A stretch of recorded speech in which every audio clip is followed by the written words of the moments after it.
I'm sitting here in what is called the schoolhouse. It is also where I happen to store all of my soap stuff.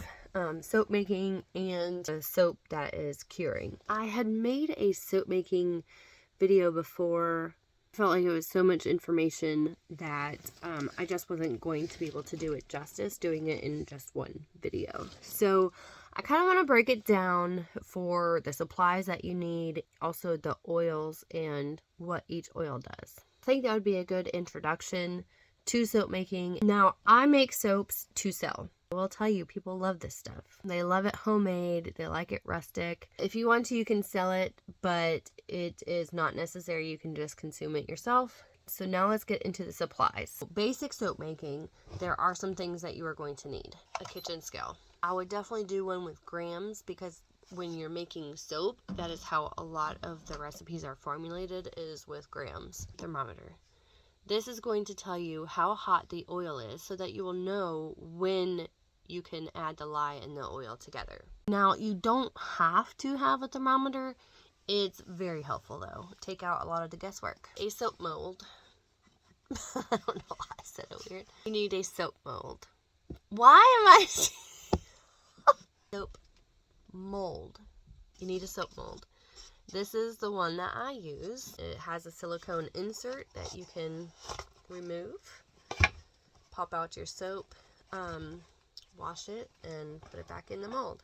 Just keeps the silicone from flopping over. And I have a bunch of these. I think I bought it in a 4-pack. Here is another thing that you don't need. However, in my book, it is a little bit of a necessity. An immersion blender to mix the soap. It's a little oily. You'll be mixing by hand and it literally takes hours. Just go ahead and get one. They're not that expensive and it is totally worth it. Safety glasses. Recommended. Do I use these? Not really. Very, very rarely. Sodium hydroxide is a caustic soda. If you get it on your skin, it's gonna like burn your skin. So it is very important. You need a pair of rubber gloves, or like the Rubbermaid gloves. That is what I suggest. Some people will use latex gloves and throw them away each time. I don't really care to do that. I like how thick the Rubbermaid gloves are. Just feel more protected. Now let's get into the actual soap stuff. A basic soap recipe that is coconut oil, olive oil, and some kind of lard. Pig lard, tallow. The cheapest place I have ever found this oil, and I have looked around, is Sam's Club. I get a couple of these bad boys, but if you're not going to be making it for presents or to sell, then you'll only need one. Olive oil.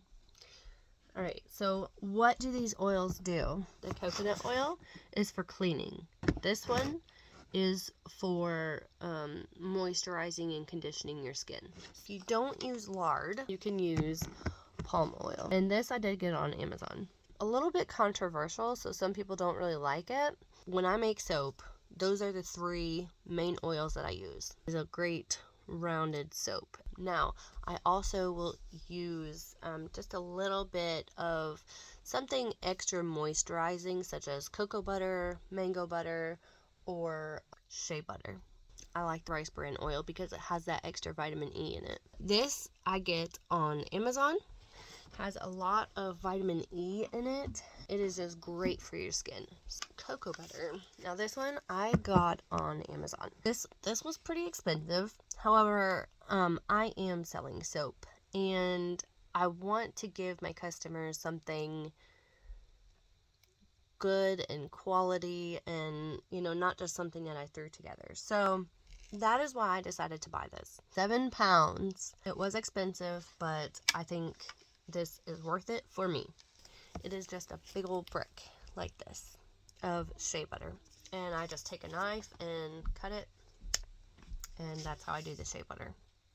Coconut oil, when it's set up, it's hard, right? If it's warm, it gets melted. It melts. Whereas the olive oil is just liquid. The rice bran oil is liquid. However, the palm oil is similar to the coconut oil. So you kind of want a mix of hard oils and liquid oils. Don't only do liquid oils. It's going to be soft and it's going to take a lot longer to cure. You will mix distilled water. Distilled. It has to be distilled, okay? We are using chemicals here. So you've got to be very careful with this. This is sodium hydroxide, also known as lye. It is no joke. It's nothing to play with. However, with that being said, it is also nothing to be terrified of. So yes, you need to be careful and you need to take the precautions, but don't let that stop you from making soap, okay? I am not that careful of a person. I've always been a little clumsy, and I can do this, okay? So if I can do this, you can do this. Very important that I need to note here. You always add the sodium hydroxide to your water, never the other way around.